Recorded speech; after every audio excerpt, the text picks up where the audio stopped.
Hi there, this is Rev Mark from Christchurch, Swansea. I believe that Easter hope is relevant even to natural sceptics. So many people today are sceptical about any miraculous claim. So they hear the idea that Jesus rose from the dead and they say, surely not, that must have been made up. But then maybe they actually start to look into it and they realise, okay, well there is some evidence. There were a remarkable number of different people on different occasions who claim to have seen Jesus alive. And yet the question may still come, but were any of those people like me? Did any of them maintain a healthy skepticism when all of this was going on around them? But the answer is yes. And that's why I think the experience of the apostle that we call doubting Thomas is so important. He didn't believe when Mary Magdalene was transformed from despair to joy and said, I have seen Jesus alive.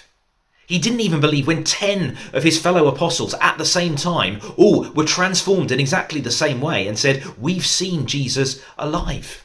In the face of all of that, he maintained his skepticism. He wouldn't believe what anyone else was telling him.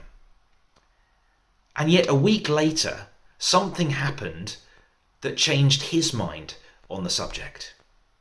And he said that that was a physical encounter with the risen Jesus.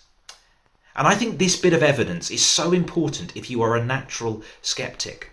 Because Thomas reacted to all of this exactly as you would have done. He wouldn't believe anyone. And yet even he ultimately encountered evidence that made him believe. Now, I've explored this further in the sermon on the website under the media section called Good News for Doubters. But let me finish with this question. Have you explored the evidence for Jesus? Because you're probably in for a wonderful surprise.